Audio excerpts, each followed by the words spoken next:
Une production des studios Bass. Ce hors-série est une présentation d'Hydro Solutions, vos experts en borne de recharge. Pour le service à la clientèle, composez le 514-353-0077 ou visitez le hydrosolutions.com.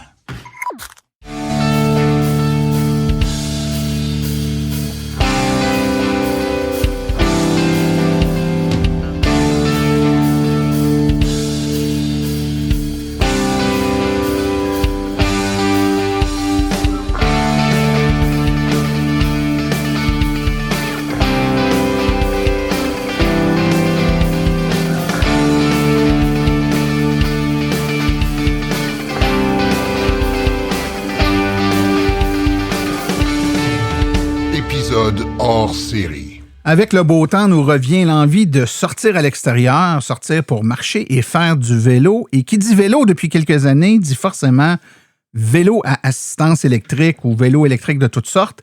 Et pour en parler aujourd'hui, j'ai avec moi Catherine Enfield, qui est journaliste à la presse et auteure d'un magnifique livre qui s'appelle « Tout savoir sur le vélo électrique ». Catherine Enfield, bonjour. Bonjour Martin, merci de l'invitation. Ben ça me fait plaisir, d'autant plus que ça faisait déjà quelques semaines que j'avais en tête de refaire une émission sur le vélo électrique compte tenu de l'engouement pour ce moyen de transport et l'accointance naturelle avec le sujet de notre balado, évidemment.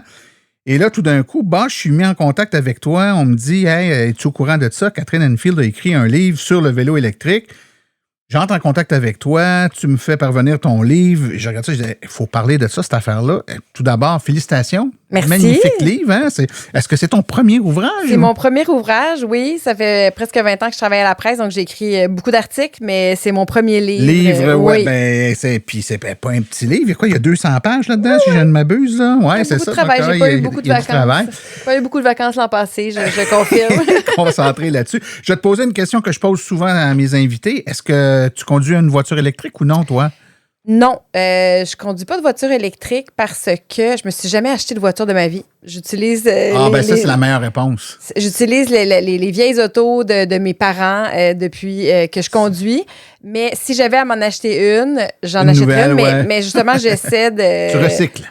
Ouais, c'est ça. Mais je suis vraiment une cycliste, donc j'essaie de délaisser un peu plus la voiture, tu sais, avec le vélo électrique, justement. Donc, mais si j'ai l'occasion, certainement, là, surtout en ce moment, avec le prix de l'essence.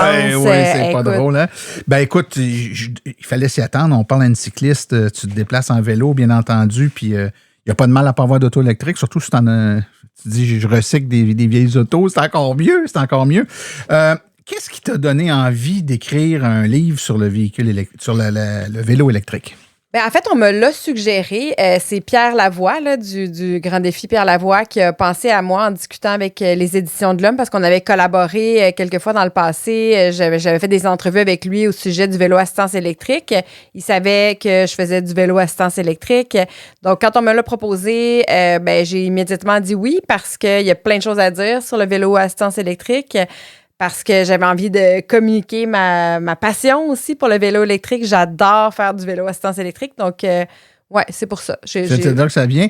Puis, et le livre, je te pose la question, je l'ai lu le livre, fait que je me suis fait un peu mon idée, mais l'objectif, à qui il s'adresse? C'est-tu pour les débutants? C'est pour les curieux? Ceux qui ont déjà un vélo, mais qui veulent en savoir un peu plus? À qui ça s'adresse? Ben, c'est assez large. Là. Je pense que ça vise un auditoire assez large. C'est sûr que, tu sais, il y a beaucoup de trucs pour, le moment où tu vas magasiner ton vélo. Fait ça vise, entre autres, ceux qui en ont pas encore et qui en veulent un.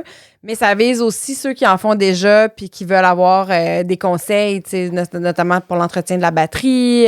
J'ai parlé à beaucoup de spécialistes.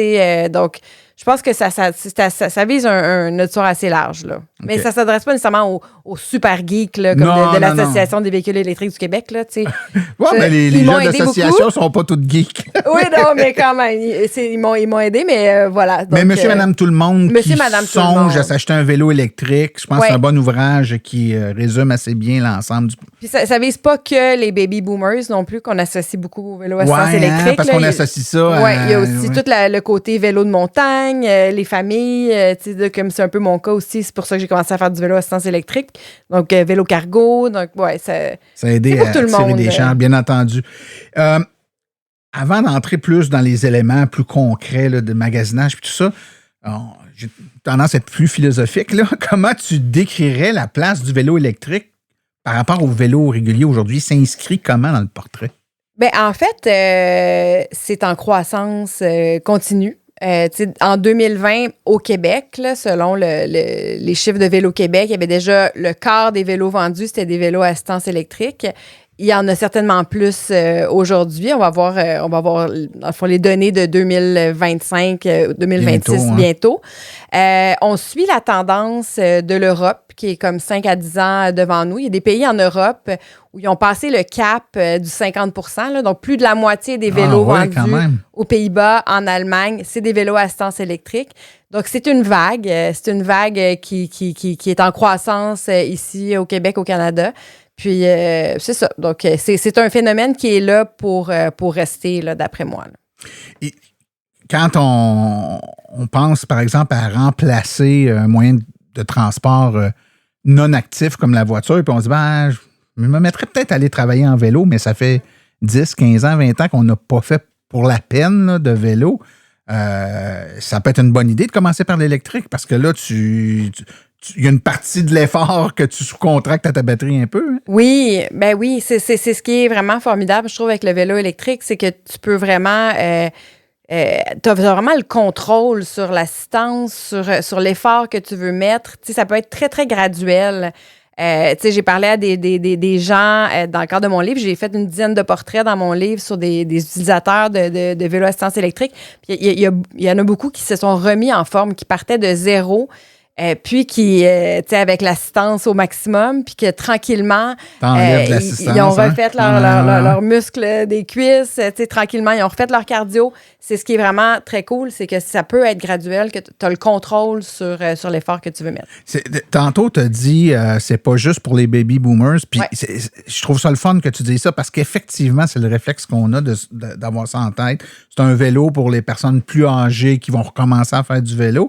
Et ça nous amène à penser ou à croire à tort qu'il y a une utilisation type. Donc, c'est pas pour tous les types de promenade un vélo électrique, c'est pour la balade là, du dimanche après-midi quand il fait beau. Il n'y a pas de type de trajet typique ou associé au vélo électrique. Non, c'est pas juste pour un 10 km sur le canal La Chine. Quoique, il y en a beaucoup qui le font, puis tant mieux. Mais il y a vraiment plein de possibilités là, avec le vélo assistance électrique. Je pense juste à Pierre Lavoie qui signe la préface de mon livre, qui a 3 vélos assistance électrique. Puis lui, son trip, c'est de partir dans sa région, au Lac-Saint-Jean, avec son vélo de gravel pour juste découvrir du territoire. Tu sais, s'aventurer là où personne n'est allé avant. Il fait des journées de 100 km qu'il ne ferait jamais en vélo régulier. Donc, c'est ça aussi, le vélo assistance électrique. Ça ouvre les possibilités. Oui, OK, ça étend. Donc on a, j'essaie de paraphraser ce que tu dis, c'est pas juste pour forcer moins quand on fait du vélo, c'est aussi pour quelqu'un de très en forme. Pierre Lavoie, on imagine qu'il est assez en forme. C'est pour faire plus que ce qu'on aurait fait, donc aller plus loin. Ouais, exactement. Ça peut aussi servir à forcer moins. Tu sais, par exemple, moi, je vais l'utiliser avant pour aller à des rencontres pour mon travail. J'ai pas le goût d'arriver en sueur. Donc oui, tu peux avoir ce contrôle-là sur j'ai pas le goût de forcer. Mais tu peux aussi, tu sais, je parlais aussi à un résident des Laurentides dont j'ai fait le portrait, que lui, il faisait des voyages de cyclotourisme avec son vélo assistance électrique. Il était super loadé, avec des poids qu'il n'aurait jamais pu traîner avec un vélo régulier. Puis lui, il part, il découvre le Québec. Ça, on m'a déjà dit ça, que le vélo est souvent passablement plus pesant qu'un vélo normal. Puis, par contre, étant donné que l'assistance, ce surpoids-là, tu ne le subis pas. Non, pas du tout. Il annule lui-même son surpoids. Absolument. Par la batterie, et même plus. Donc, les gens peuvent charger quand même, les gens qui traînent, je sais pas moi, une petite tente, puis de la bouffe, puis du stock, ben tu le sens pas, ce poids-là, c'est la batterie qui vient t'aider. C'est sûr que faut prendre un moteur avec un certain torque là, quand tu veux vraiment faire du cyclotourisme avec chargé à fond. Traîner une remorque, c'est pas la même chose. Là. Exact. Mais oui, c'est ça. Donc, il n'y a pas d'utilisateur type d'utilisateur unique du vélo assistance électrique. Tu en as de tous les âges, puis ça répond à vraiment plusieurs besoins. Bon, ben, allons dans le vif du sujet. Quand on commence à se magasiner ça et que là, on ne sait pas par quel bout pogner la patente, quand on ne connaît pas ça, là, évidemment, une bonne idée, c'est de lire ton livre avant. Évidemment, ça va nous donner des bonnes indications. Mais en attendant que les auditeurs se le procurent, quand on commence à magasiner, qu'est-ce qu'on doit regarder en premier ou quel exercice on doit faire avant de se lancer là-dedans? Là? Oui. Ben d'abord, tu sais, justement, l'Association des véhicules électriques du Québec a un super de beau guide. J'ai parlé d'ailleurs à Yves Auger qui m'a vraiment aidé là-dedans, qui m'a vraiment aiguillé. Mais le critère, selon moi, puis selon plusieurs acteurs à qui j'ai parlé, c'est la réparabilité. Être capable de faire réparer son vélo dans les mois, les années qui suivent. Parce que c'est ça qui est arrivé. En fait, avec la pandémie, il y a vraiment eu une explosion dans le marché. Là. Il y a eu beaucoup de vélos qui ont inondé le marché avec sans possibilité de les faire réparer. Oui, des vélos pas trop chers, qui viennent danser trop haut, mais... Il n'y a personne qui veut les réparer, personne ose. Il n'y a pas de logiciel diagnostic pour savoir d'où vient le problème quand il y a un bris. Impossible de commander les pièces. Donc, pour moi, le critère de base, c'est de s'assurer de pouvoir faire réparer son vélo, d'avoir quelqu'un pour le réparer, puis d'avoir accès aux pièces de rechange, notamment aux batteries de rechange. Puis on fait quoi pour savoir justement son indice de réparabilité? Est-ce que le vendeur de facto va nous donner cette information-là ou lui ne sera pas plutôt en mode « pas de problème, pas de problème ». Bien, ça dépend où est-ce qu'on va. Là. C'est sûr que peut-être que dans une grande surface, ça va être quelqu'un qui va moins s'y connaître que dans une boutique spécialisée à Montréal. Mais on fait on vérifie, on regarde sur le site Internet, on fait des appels. On peut appeler aussi dans des boutiques comme Cyclochrome à Montréal, qui est une des rares qui répare n'importe quel vélo. Ils vont vous le dire avec grand bonheur si c'est un bon achat ou non. Mais il faut faire des recherches, vérifier est-ce que ta batterie, la batterie d'origine, est-ce qu'elle est en vente sur Internet? Est-ce que c'est facile de l'avoir?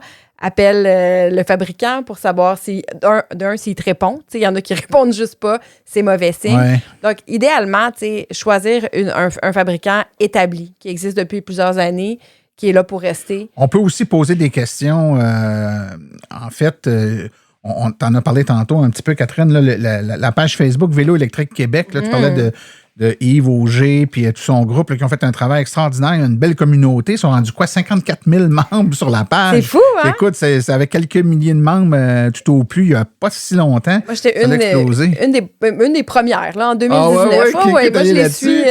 Ben, je connais bien Yves. Là, on se parle à l'occasion. Puis... je sais qu'eux donnent de la bonne information puis sont sensibles à ce que tu viens de dire là. C'est-à-dire que tout ce qui est beau, bon, pas cher n'est pas nécessairement un bon deal pour autant, dans le sens que, bon, ça se répare pas, c'est pas toujours de très grande qualité. Donc, des fois, mieux vaut mettre quelques dollars de plus puis être bon pour longtemps. Puis, si on a un pépin, d'être capable de se sortir de ce pépin-là facilement. Oui, absolument. absolument. Moi, pas cher. Là. Je l'ai déjà vécu, là, avec un bon vélo à l'origine, mais avec un fabricant qui avait fermé ses portes. Puis, j'ai vraiment souffert, là. Avoir un vélo que tu n'es pas capable de faire réparer, cogner de porte en porte, chercher le problème dans c'était un vélo à moteur roue, là, quelqu'un qui voulait ouvrir le moteur. Écoute, là, tu sais pas s'il connaît ça ou pas, là, ils vont non, ouvrir c'est ça. Faut trouver quelqu'un qui s'y connaît aussi. Puis c'est très frustrant de ne pas pouvoir faire réparer son vélo. Puis moi, je l'ai juste comme mis sur le coin de la rue, de guerre lasse, tant pis, fait que c'est vraiment quelque chose qu'il faut vérifier. Pourtant, c'est quelque chose, hein, un vélo normal, là, qui n'est pas électrique. Tout le monde répare un vélo. Fait qu'on n'est pas habitué mentalement à ce qu'un aspect technologique puisse rendre un vélo inutilisable. Hein? Puis c'est la même chose pour les autos. Tu as un problème avec ton auto, tu vas dans n'importe quel garage, puis tu peux le faire réparer. Ou peut-être que pour le véhicule électrique, c'est différent, mais... pas tant. Pas tant, c'est ça. Mais alors que le vélo, ça vient avec son petit écosystème, ça vient avec sa console qui lui est propre, son contrôleur qui lui est propre, les fils, tout est comme... tout est distinct d'un vélo à l'autre. Puis il y a beaucoup de détaillants qui vont même pas réparer une crevaison d'un vélo électrique qu'ils ne connaissent pas parce que ça ne vaut pas la peine. Le jeu n'en vaut pas la chandelle.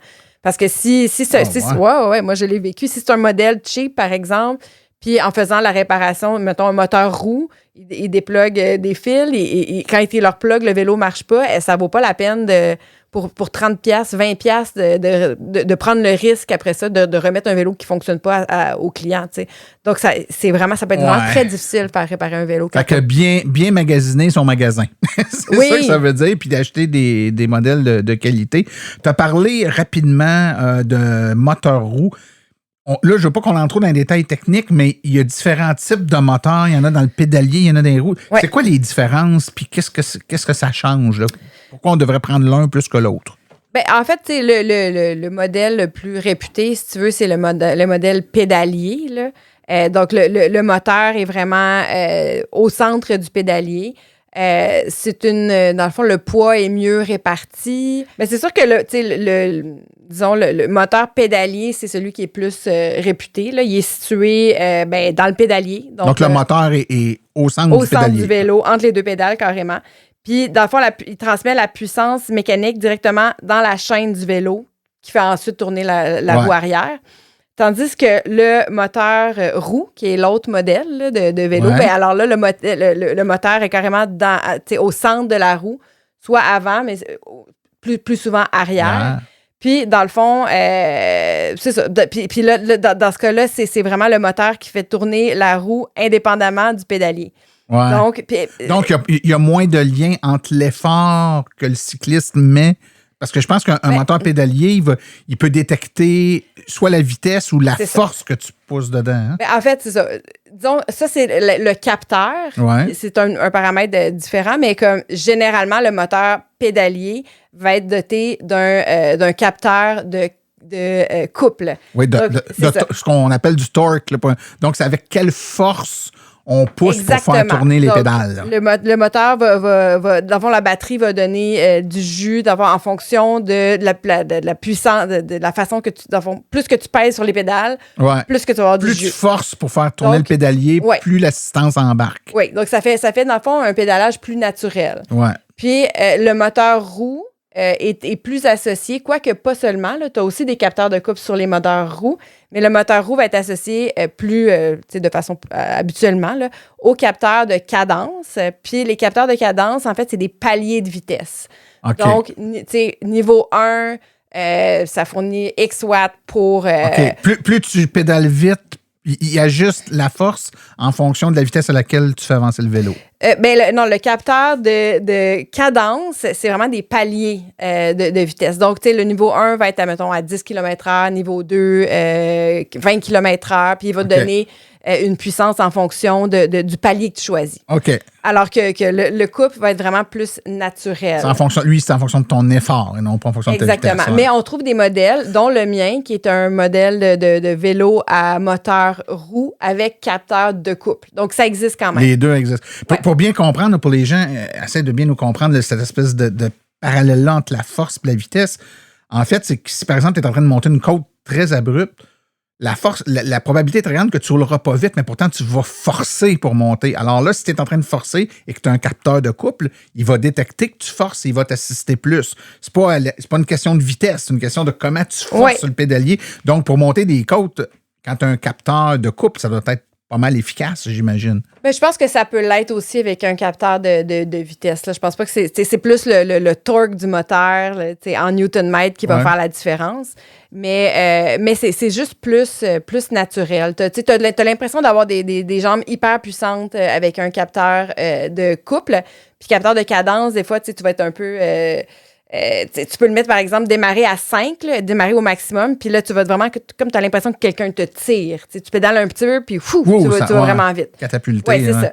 Donc, c'est plus naturel, capteur de couple, mais quand même, on peut avoir du fun avec un capteur de cadence qui est sur les modèles un peu moins chers. Finalement. Est-ce que je me trompe si je pense que le capteur de couple est un peu plus naturel, mais à la fois aussi un peu plus complexe dans sa façon de fonctionner?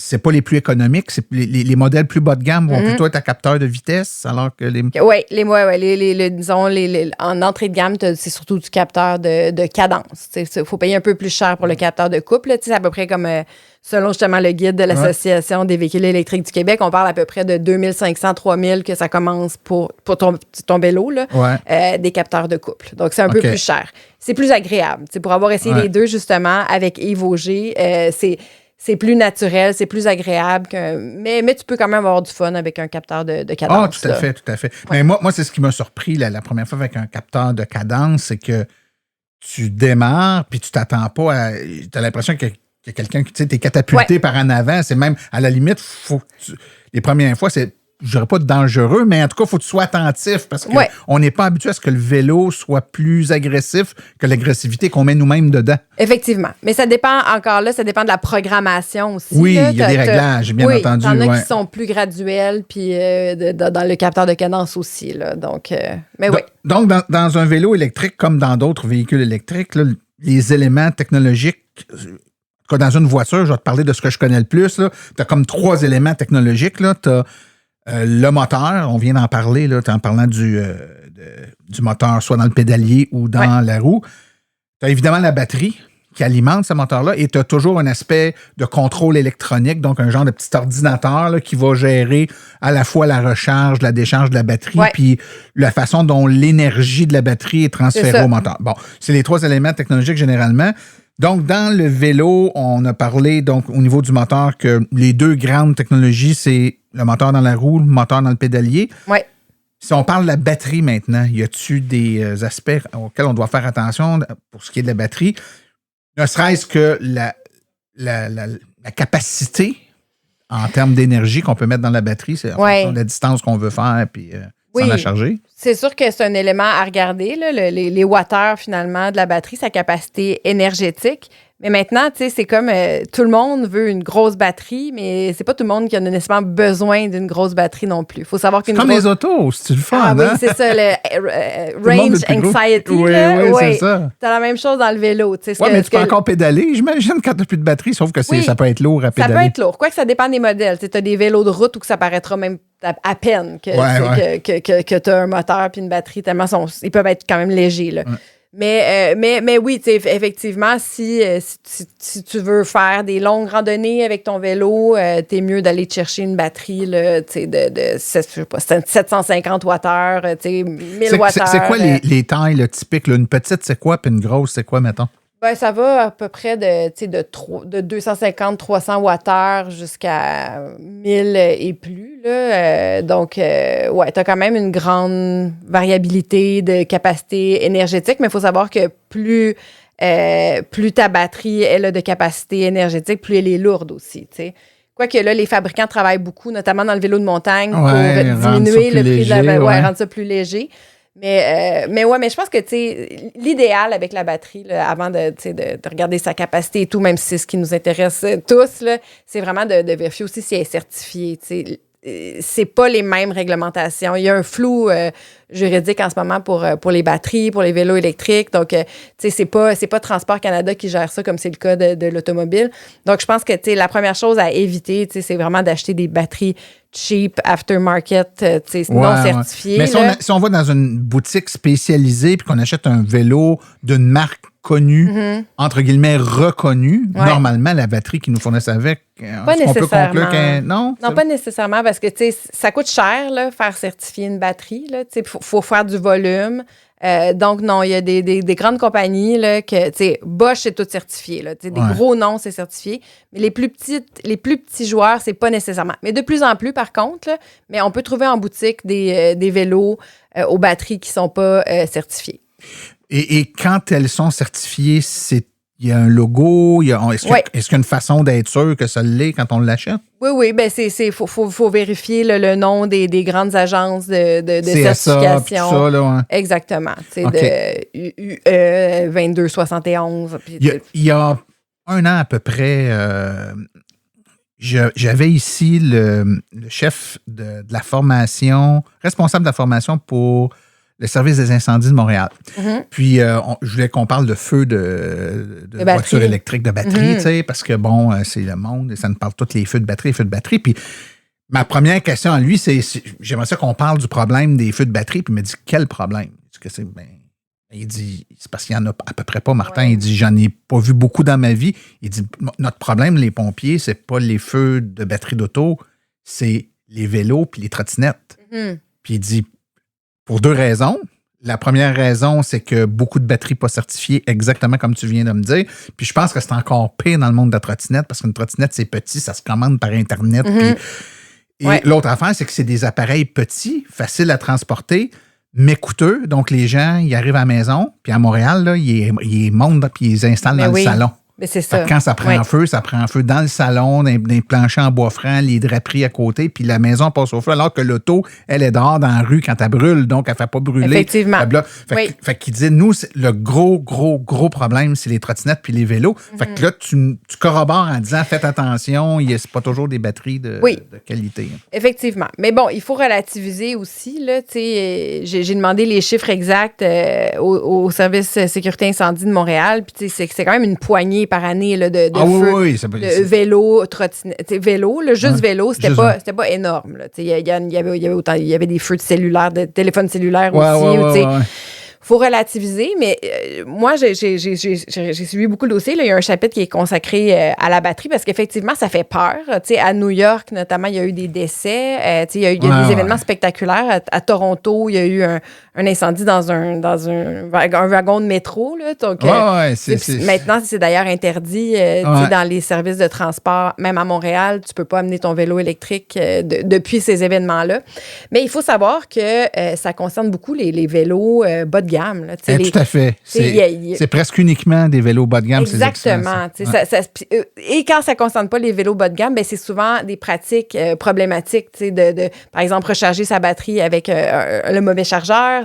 Il peut y avoir des mauvais... C'était aussi un problème qui nous ont parlé que les gens utilisent des chargeurs pas adaptés qui surcharge la batterie puis qui va la faire chauffer puis elle va prendre feu. Ouais. De trouver une batterie de rechange sur Internet sur un site un peu étrange. Il y a même des gens qui vendent services de réparation de batteries, qui ouvrent les batteries puis commencent à changer des cellules dans les batteries. Fait qu'ils commandent des cellules, on ne sait pas trop où. Ouais, non, c'est ça. Tu peux avoir une batterie de qualité, mais dans laquelle un jobber t'a mis des cellules cheap. C'est ça. Fait que le maillon faible de la chaîne fait que c'est là que ça brise. Le feu prend dans ces cellules-là. Exactement. Et là, ta batterie passe au feu. Exactement. Puis, essaye de réclamer aux assurances quand tu as des trucs pas certifiés, que quelqu'un jouait dedans. Puis...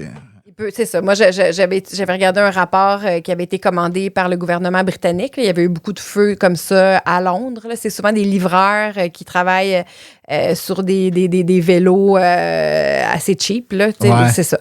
Puis, donc, l'équipe de recherche avait déterminé, dans les cas où c'était possible de le déterminer, parce que quand ça brûle, une batterie de vélo électrique... Une batterie au lithium, quand ça brûle, c'est spectaculaire. C'est ça. Ça fait fondre le cadre carrément. Donc, c'est difficile de faire des enquêtes. J'ai parlé d'ailleurs à Stéphane Melançon, qui est un expert et qui a fait des enquêtes comme ça dans sa carrière. Puis, c'est très difficile de déterminer, mais dans les cas où l'équipe en Angleterre a pu le déterminer, ben, les 3/4, c'était des vélos qui ont brûlé, c'est des vélos qui avaient été transformés avec des kits de conversion. Puis on peut penser que c'est des kits de conversion qui étaient de piètre qualité. Des affaires à une couple de centaines de dollars que tu te commandes. C'est ça qui est risqué. Écoute, Catherine, j'ai quasiment envie qu'on change de sujet parce que là, je veux pas qu'on mette le focus sur le feu parce que... Mais oui, c'est triste. D'entrée de jeu, on a dit quand on achète des pièces certifiées puis de qualité, il n'y en a pas trop de problèmes. Là. En fait, il n'y en a à peu près pas. Donc, on va se concentrer là-dessus. Puis j'espère que nos auditeurs ont compris que on ne va pas dans les affaires qu'on ne sait pas ce que c'est. On achète du matériel de qualité, particulièrement quand il y a des batteries au lithium. Là, on achète des trucs certifiés, moteurs, batteries certifiées. Une fois qu'on sait ça, donc on se fait notre idée sur la taille de la batterie qu'on veut, le type de moteur. On peut aller en essayer pour se donner une petite idée du feeling, parce qu'il n'y a rien comme l'essayer. On achète ce vélo-là, puis on part. Là, moi, il y a un paquet de réflexions que je me fais, puis j'aimerais ça qu'on en parle avec toi. La première chose, c'est quand on conduit un vélo électrique pour la première fois, on a tous, en tout cas pour la plupart des gens, fait un peu de vélo traditionnel, ne serait-ce que dans notre enfance. Qu'est-ce qui nous surprend le plus quand c'est quoi l'aspect le plus déstabilisant de conduire un vélo électrique? C'est pas tant déstabilisant, mais moi, je dirais que c'est c'est le sentiment de liberté, en fait. Je pense que, tu sais, j'ai un peu... La première fois que j'ai essayé mon vélo d'assistance électrique, un vélo d'assistance électrique, c'était pendant un voyage en France. J'avais fait une visite guidée à Lyon. Puis c'est l'espèce de... Je pense que ça doit être le même feeling que les motos... ceux qui font de la moto ressentent. Ouais, c'est une espèce ouais. de sentiment de liberté, de pouvoir. C'est pas si différent, tu sais, qu'un vélo régulier. La conduite est très similaire, en fait. Il n'y a pas... à moins que c'est un vélo cargo à chargement frontal, là, ça peut être... Là, c'est pas le fait qu'il est électrique comme tu as un chargement en avant, mais... Non, c'est ça. Mais sinon, c'est une conduite qui est très, très, très similaire, sauf que tu as des jambes toutes puissantes, sauf que le vent ne dérange plus. Sauf que les côtes, tu fais ça comme un pet. C'est vraiment le sentiment de liberté. Là. Moi, c'est une espèce de machine à voyager dans l'espace pour moi, un vélo à assistance électrique. Parce que, tu sais, tu peux prendre des pistes cyclables, tu t'évites le trafic, tu t'évites la recherche de stationnement. Fait que moi c'est vraiment comme le plaisir puis le sentiment de liberté. Tu me parles de stationnement, Catherine, puis c'est pas parce que tu es de Montréal, là. Mais un vélo comme ça, on est conscient que ça coûte des sous. Même à Montréal, il y a plein de gens qui ne vont pas travailler avec leur vrai vélo, qui vont avoir comme une espèce de vélo plus cheap pour aller travailler parce qu'ils ne veulent pas se le faire vandaliser, se le faire briser. Ouais. Qu'est-ce qu'on fait avec un vélo comme ça pour pas. Souvent, les batteries peuvent s'enlever, ou il y a des clés, là, des fois, pour les enlever, mais tu fais quoi, ton vélo? Tu le rentres dans le bureau? Tu fais quoi pour te le faire voler? Bien, c'est une problématique importante. C'est un des freins aussi à l'adoption du vélo en général et encore plus du vélo à assistance électrique. Il y a beaucoup de vols, là, surtout à Montréal, mais même ici à Sainte-Julie, je suis certaine qu'il y en a aussi beaucoup. Oui, il y en a. C'est un problème. Il y a des façons de diminuer le risque de te faire voler ton vélo, notamment d'enlever la batterie quand tu le stationnes. S'il faut que tu le barres dehors, ben, enlève la batterie, comme ça, il est moins intéressant à voler. 2 cadenas, des AirTags dissimulés. Tu peux inscrire ton vélo aussi sur les plateformes gérées par la police, là, Garage 911, là, qui permet de le repérer. Mais c'est sûr que c'est un problème. Puis, tu sais, ça fait partie aussi des problèmes à adresser comme société. Là. Tu sais, trouver des stationnements sécuritaires. Dans certains pays en Europe, il y a des boîtes de vélos sécurisées. Il y a des gros stationnements surveillés. Tu sais, on n'est pas là au Québec, là. Puis c'est effectivement, en plus de développer des belles infrastructures cyclables, larges et continues, bien, il faut s'attaquer à ce problème-là du stationnement parce que c'est pas tous les employeurs qui ont des stationnements sécurisés. Puis effectivement. 2 autres questions qui me viennent en rafale sur l'utilisation d'un vélo électrique ici au Québec. La première, est-ce réaliste d'en faire, même avec notre climat, l'hiver? C'est-à-dire, est-ce que c'est adapté à la neige, au froid, à la gadoue? Est-ce qu'il y a une perte de performance? Est-ce qu'il y a un danger d'endommager? En fait, l'hiver est dur pour le vélo, oui, mais c'est aussi dur pour la voiture. Là, puis on l'utilise quand même, la voiture en hiver. Donc, moi, personnellement, je suis une cycliste d'hiver, mais je n'utilise pas mon vélo assistance électrique l'hiver. Pourquoi? Parce que je veux le garder le plus longtemps possible. Parce que le sel, c'est vraiment assez dur pour le vélo. Pourquoi aussi? Parce que je suis pas super disciplinée. Là. Moi, il faut rincer les composantes, il faut enlever le sel quand tu fais du vélo l'hiver parce que c'est ça, c'est dur. Mais il y en a beaucoup qui le font quand même. Moi, j'ai parlé à beaucoup de cyclistes qui roulent l'hiver avec grand bonheur. Puis ça se fait. Si tu as de la discipline pour le faire, à ce moment-là, on met des roues plus larges, comme on fait avec un vélo normal. Des roues à clous. En fait, c'est vraiment l'équipement nécessaire pour le vélo l'hiver. Là. Donc, c'est des roues avec des petits clous de métal qui empêchent de déraper. C'est le seul type de roue qui est vraiment adapté à la glace. Là. Mais oui, il y en a qui le font. Mais par contre, il faut faire attention. Il faut toujours vérifier les paramètres de température d'utilisation du vélo parce que à moins 20, moins 25, là, c'est dur pour la batterie. Ils se vendent des espèces de housses, là, mais faut quand même vérifier ça. Il ne faut pas stationner son vélo l'hiver. Là. Même dans la remise, rentrer votre batterie à l'intérieur. Oui, c'est ça. On rappelle que les batteries lithium-ion ont des plages de température optimale qui est entre 20 et 25 degrés Celsius. Ça fait que quand tu commences à être dans le moins 20, tu es loin de sa zone de bonheur. Hein, c'est clair. Une autre question d'utilisation. Depuis tantôt, là, on parle à Montréal d'aller travailler. On s'imagine que tu ne fais pas de 150 km en vélo pour aller travailler, mais une randonnée, quelqu'un qui a un vélo électrique fera de la grande randonnée. Ça, je fais le parallèle avec la voiture électrique. On part le matin, notre voiture est pleine, on va travailler, on revient, on rebranche notre véhicule, hein, on fait ça. Mais la fois qu'on va en Gaspésie, il faut arrêter de se charger en chemin. Avec un vélo électrique, là, si ma journée, je ne suis pas capable de la faire avec ma batterie parce que c'est en côte puis toute la journée, puis j'ai besoin d'assistance. Fait que là, à un moment donné, la batterie, il n'y en a plus. Qu'est-ce qu'on fait? Comment on se recharge en déplacement comme ça? Ben, l'idéal, quand tu vas faire une grosse randonnée, puis tu sais que tu vas aller au maximum de ta batterie, c'est d'entraîner une deuxième. Là. Qui est déjà chargée, puis tu veux juste faire un swap. Exact. Fait que là, toi, tu as plus qu'une batterie pour ton vélo. Moi, j'en ai juste une parce que c'est une batterie de bonne capacité d'abord, puis parce que je fais pas du grand kilométrage. Okay. Moi, c'est vraiment navettage pour aller du point A au point B. Là. Moi, j'ai un vélo cargo, puis je charrie des enfants en arrière pour aller aux mille et une activités. Okay. Ça, c'est moi, c'est vraiment l'utilisation principale que je fais de mon vélo à assistance électrique. Mais ouais, c'est ça. Donc, entraîner deux. Puis sinon, ben c'est sûr que ça prend quelques heures pour faire recharger. Là. Mais tu sais, t'as comme il y a des solutions encore là innovantes. Là. À New York, par exemple, c'est un modèle qui venait de l'Europe, mais tu as des stations d'échange de batteries, là, surtout pour les livreurs, où est-ce qu'on fait juste mettre un abonnement, tu mets ta batterie vide, t'en prends une neuve. Pas une neuve, mais une pleine. Donc, il y a quand même des solutions comme ça. Il y a aux Pays-Bas aussi, tu as des chargeurs publics où est-ce que tu apportes sécurisé, là, où est-ce que tu peux faire charger ta batterie quand tu vas au café. Oui, parce que j'imagine que les batteries, c'est pas toutes la même taille physique, les mêmes connecteurs. Fait que l'idée de faire des swaps, comme tu disais, ça prend une région où il y a beaucoup du même modèle de batterie pour être capable de faire des rotations. Oui, mais ils essaient ces compagnies-là, là, comme Swoby, par exemple, essaient de mettre le plus de chargeurs possible pour le plus de variété de batteries possible. Mais évidemment, c'est une problématique. Là. Il y a beaucoup de sortes de batteries, puis beaucoup de chargeurs différents. Là. Catherine, avoir un vélo électrique, est-ce que c'est quelque chose d'accessible ou c'est encore relativement élitiste? J'aurais tendance à penser que ça s'en vient de plus en plus accessible à voir monsieur, madame, tout le monde dans mon quartier qui en ont.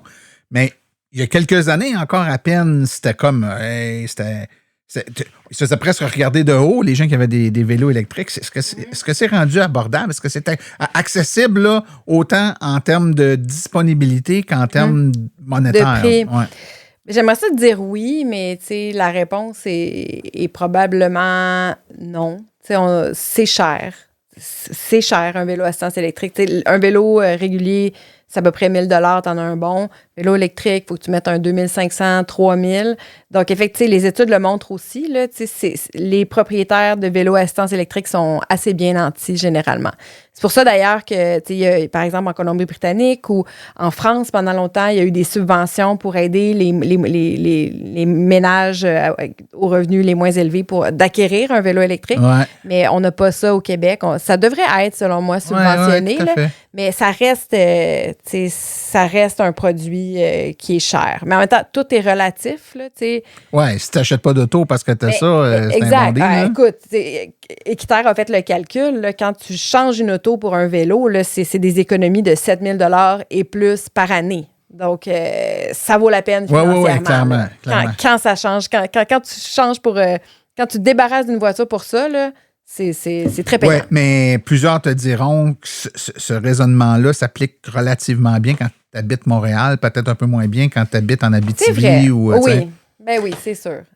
Mais j'ai parlé à un navetteur comme ça qui travaille à Montréal puis qui habite dans le coin de Sainte-Catherine sur la rive sud de Montréal. Puis lui, il s'est carrément débarrassé de sa deuxième voiture pour aller au travail en vélo assistance électrique. C'est 1 heure aller, 1 heure retour. Ça y prend aussi longtemps que s'il venait en transport en commun.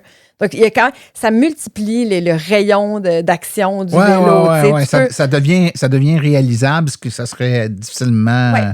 On ne pourrait pas y penser avec un vélo normal. Oui. Là. J'ai parlé aussi à une dame qui habite en Gaspésie, puis elle aussi, là, elle a beaucoup diminué l'utilisation de la voiture grâce au vélo assistance électrique. Donc, en région aussi, c'est possible. Mais effectivement, Montréal est quand même un paysage cycliste plus facile à intégrer. Là. On est à la période de l'année, d'ailleurs, où on sort les vélos, même si aujourd'hui, au moment de faire l'enregistrement, on dirait que l'hiver a décidé qu'elle ne voulait pas partir sans nous redire un petit bonjour. Week-end passé, d'ailleurs, je sortais puis je remettais en état de marche les vélos de mes enfants. Il y en a un qui a un vélo un peu plus haut de gamme. On va dans une boutique spécialisée, là, puis ils font les ajustements puis tout ça. Ça ressemble à quoi l'entretien puis l'entretien régulier ou réparation qu'on a à faire sur un vélo électrique? Est-ce qu'il y a quelque chose de différent qu'on doit penser ou un budget qu'on doit prévoir en conséquence? Bien, c'est sûr que ça coûte. Bon, ça doit coûter un peu plus cher, là. Ne serait-ce que. Ce qui est bien, c'est de faire le diagnostic de sa batterie, idéalement une fois par année. Là. Il y a des comme sur les voitures, ils vont ouais. lire l'état de santé de la batterie. Oui. Donc, c'est sûr que ça, c'est l'idéal là, pour être sûr que ta batterie est en bonne santé, que sa capacité est bonne. On fait quoi pour qu'elle reste en bonne santé? Peux-tu nous le dire? Ben oui, je vais vous le dire. En fait, il y a un chapitre. On va voir si c'est comme les autos. Ben, ça ressemble, hein? Jeff Dan, c'est le gourou de la batterie en général. Mais oui, effectivement, c'est vraiment d'éviter, comme je disais, les écarts de température, là, de ne pas laisser sa batterie en plein été dans la voiture ou dehors à moins 30 dans son garage. Oui, parce que contrairement à une voiture, une batterie de vélo n'est pas thermorégulée. Il n'y a pas du liquide qui passe dedans pour la refroidir ou la réchauffer. Non. Fait qu'elle va subir les aléas de la température ambiante. Donc, pas l'échapper par terre. Et aussi, évidemment, viser le 20 à 80 éviter les extrêmes. Décharge complète, recharge complète. Surtout, ne pas la laisser décharger pendant l'hiver à 0 parce que là, ça se peut que ça soit juste plus possible de la recharger après. Là. Donc, quand on l'entrepose pour l'hiver, on la laisse quoi, 50-60 Exactement. Oui. La batterie, c'est comme la voiture, certainement. Là, elle est bien au milieu. Là, voilà. Donc, c'est là qu'on diminue, dans le fond, les réactions parasites puis qu'on la garde plus longtemps. Mais ouais, c'est ça. Je pense que c'est vraiment de prendre soin de sa batterie. Puis sinon, ben c'est à peu près l'entretien, c'est à peu près une fois par année, là, idéalement. À moins que tu l'utilises vraiment beaucoup ton vélo, là, t'es mieux 2 fois par année. Mais ça va rester un entretien quand même semblable au vélo régulier, mais avec le diagnostic de la batterie en plus. OK. Comment tu prévois ou tu t'entrevois, je devrais dire, l'évolution du vélo électrique dans les prochaines années? Non pas parce que je pense pas qu'on est à l'étape de se dire aux gens « attendez avant d'acheter, ça va changer drastiquement », mais au-delà de changements drastiques, est-ce qu'il y a une évolution, une tendance que tu sens qui s'installe et qui pourrait tracer les prochaines années? Bien, c'est sûr qu'on regarde qu'est-ce qui se passe en Europe pour essayer de prévoir qu'est-ce qui va se passer ici. Je pense qu'il y a encore une marge pour conquérir du marché au Québec, certainement. Je pense que les prix aussi se stabilisent. Il y a eu des rabais dans les dernières années pour écouler des inventaires. Là. Donc, je pense que pour le portefeuille, c'est bon signe. Les prix se stabilisent. C'est un marché qui est compétitif. C'est bon pour le consommateur. Mais je pense qu'effectivement, ça va. La vague va continuer. Elle va se continuer. Puis, y a-tu quelque chose que je dis c'est pas moi, là, mais parmi les gens qui nous écoutent, des fois, il y a des gens qui ont qui ont certaines responsabilités ou qui ont certains pouvoirs que je n'ai pas. Qu'est-ce qu'on pourrait faire pour accélérer l'adoption? Y a-t-il des mesures qu'on pourrait mettre en place, des trucs qui faciliteraient l'adoption? Oui, bien comme je parlais, juste de subventionner, par exemple, Pierre Lavoie aussi milite pour ça, là, de subventionner comme on a subventionné longtemps le véhicule électrique. Là. Ce serait déjà un premier pas, mais je pense que c'est un des freins, sinon le plus grand frein à l'adoption du vélo, c'est le sentiment de sécurité. Fait que ça serait vraiment de continuer à développer le réseau cyclable, faire des pistes cyclables larges, continues. C'est vraiment la solution, parce qu'il y a beaucoup de cyclistes latents, de cyclistes qui ont envie de rouler, mais qui n'y vont pas parce qu'ils ne se sentent pas en sécurité. Puis je les comprends, là, comme maman de 3 enfants. Moi, je suis habituée de rouler à Montréal. J'ai pas de problème à prendre ma place. J'ai confiance. Je me sens toujours en sécurité. Mais quand j'amène mes enfants, par exemple, là, je vois que je comprends. Donc, c'est vraiment de continuer à développer le réseau cyclable. C'est tendu en ce moment là, entre les cyclistes et les automobilistes. Sur les réseaux sociaux, c'est très chaud. On le met souvent en opposition, d'ailleurs, inutilement, d'ailleurs, les deux, alors qu'un vise pas à s'attaque pas à l'autre nécessairement. Mais en construisant des pistes cyclables, puis des fois, on retire des places de stationnement, mais en même temps, on convainc des gens à laisser leur voiture à la maison puis venir au centre-ville à vélo. Tu sais, c'est des autos de moins. Ouais, c'est ça qu'il faut, en fait. Tout à fait. Il faut enlever des autos de la rue puis en mettre moins. Puis ben, le vélo, c'est une alternative qui est le fun. T'sais. Puis ce que je trouve intéressant, c'est que tu touches à la fois à la transition énergétique, l'abandon de la voiture, puis l'exercice physique. Ça, c'est trois en même temps. Fait que subventionner ça, tu viens jouer dans trois tales importantes dans lesquelles le gouvernement investit énormément d'argent. La santé, ça coûte une fortune. La transition énergétique, on n'a pas le choix. Puis, si on veut être capable de passer au travers, on ne peut pas juste transformer les voitures à essence en voitures électriques. Il faut aussi en enlever sur le chemin. Non, c'est ça. Ben ça, on répond aux trois en même temps. Pour une société, là, c'est payant. T'sais, 1 kilomètre de vélo parcouru par un citoyen, ça rapporte l'argent. Parce que le citoyen est moins malade, parce que surtout, ça coûte cher pour le... Exact. Puis la voiture, le réseau routier coûte très, très cher. Moi, je ne suis pas une anti-automobiliste du tout. Là. Je suis venue ici en auto. J'aime ma Kia d'amour. Mais je réalise quand même que il y en a beaucoup de voitures sur nos routes. Puis ben, il faut en enlever. Ça coûte cher. C'est le principal poste de dépenses en infrastructure au Québec. C'est le réseau routier. Ça coûte cher à entretenir. Chaque kilomètre parcouru en voiture coûte de l'argent à la société, tu sais. Fait que, je sais pas. Je suis pas, tu sais ça. Je suis automobiliste aussi, mais je crois beaucoup au vélo comme outil de santé puis comme outil d'environnement. Écoute, j'ai envie de te laisser avec une dernière question. Une toute dernière, mais personnelle. Si tu avais un conseil à donner à quelqu'un qui hésite encore, là, c'est intéressant, je pense à ça, là. Ça serait quoi le conseil que tu donnerais à cette personne-là? Pour qui hésite puis que... à se tourner vers le vélo électrique. L'essayer. L'essayer, c'est l'adopter. Le parallèle est encore trop grand avec la voiture électrique. Ça fait 15 ans là, que je suis dans ce domaine-là. Puis à l'Association des véhicules électriques, qu'on répète aux gens la meilleure façon, il faut l'essayer. Mais oui. Donc, puis ce qui est vraiment cool, c'est que le réseau Bixi est vraiment de plus en plus étendu au Québec. Là. Puis ils ont des Bixi électriques. Donc, juste comme une inscription au Bixi, essayez-le. C'est vraiment, c'est ça. C'est vraiment puis on peut aussi faire le tour des boutiques, aller dans les salons, en essayer. Puis je pense que c'est la meilleure façon de réaliser à quel point c'est le fun. Oui, si les gens veulent poser des questions, en tout cas se casser la tête avec des experts, on l'a nommé tantôt, il y a la page Facebook, le Vélo électrique Québec, qui va répondre à un paquet de questions sur le site web de l'Association des véhicules électriques du Québec. Il y a également un guide sur les vélos à assistance électrique.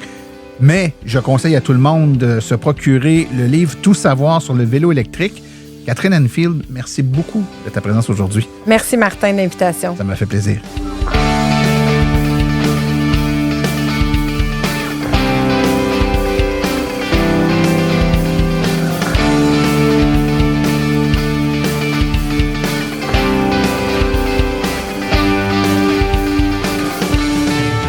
Épisode hors série.